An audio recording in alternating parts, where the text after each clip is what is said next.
Second में बहुत बातों को परिवर्तन करना, ये है जंप मारना। जो कुछ सुना है उनको जीवन में लाकर दिखाना है। जिसके साथ स्नेह रखा जाता है उन जैसा बनने का होता है।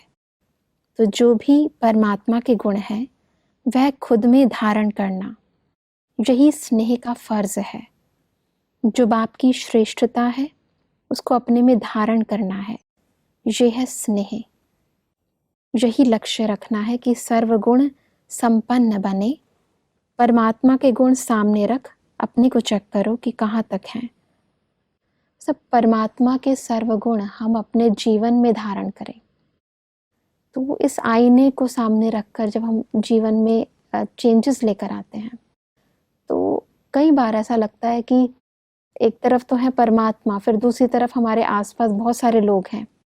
तो कई बार हम उनको भी देखने लग जाते हैं और फिर ये देखते हैं कि वो भी तो परमात्मा के बच्चे हैं, तो उनमें भी इस बात की कमी है।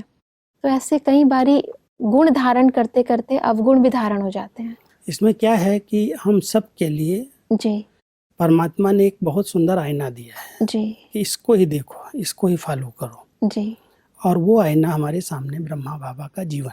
हाँ जी। ब्रह्मा बाबा जो साकार माध्यम बने शिव बाबा का, उन्होंने किस प्रकार से कर्म किए, फॉलो करना है हमें, क्योंकि कोई तो आदर्श हमारे सामने होना ही चाहिए। निराकार शिव बाबा तो कर्म में ऐसे आया नहीं, क्योंकि उसने जन्म नहीं लिया, शरीर नहीं लिया, दूसरे शरीर में प्रवेश हुआ, पर काया प्रवेश हुआ। तो हम शिव बाबा को तो फॉलो करने में असमर्थ ही हैं, क्योंकि हम सब शरीरधारी हैं। लेकिन ब्रह्मा बाबा जो साकार में थे, उन्होंने क्या क्या कर्म किए और किन विशेषताओं के आधार से इतने बड़े परिवार में रह करके उन्होंने संपूर्णता को प्राप्त किया। तो हमको ब्रह्मा बाबा को सामने रखना है और ब्रह्मा बाबा के हर कदम पर कदम रख करके, क्योंकि उन्होंने सब कुछ किया, बच्चों के बीच में रहे, परिवार भी संभाला, इतने बड़े यज्ञ की स्थापना की जी, इतनी सारी बच्चों की पालना की और सब कुछ करते हुए बहुत बैलेंस से जीवन जिया। कभी भी ये नहीं दिखाया कि मैं बहुत बिजी हूँ या मैं बहुत ईजी हूँ। दोनों बातों में एकदम बैलेंस था। सब बातों में रहते हुए भी, सबके साथ रहते हुए भी अपनी संपन्नता को प्राप्त किया। तो हम सब बच्चे अगर इन विशेषताओं को नोट करते हैं तो इन विशेषताओं के आधार से हमारा भविष्य निश्चित बनता है।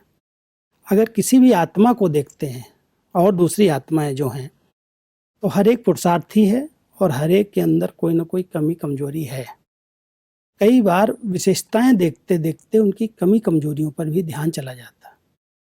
विशेष आत्मा बनने वालों को एक ध्यान रखना है, हर आत्मा की विशेषता ही मुझे देखनी है। दिखाई देंगे लेकिन उनको नोट नहीं करना है।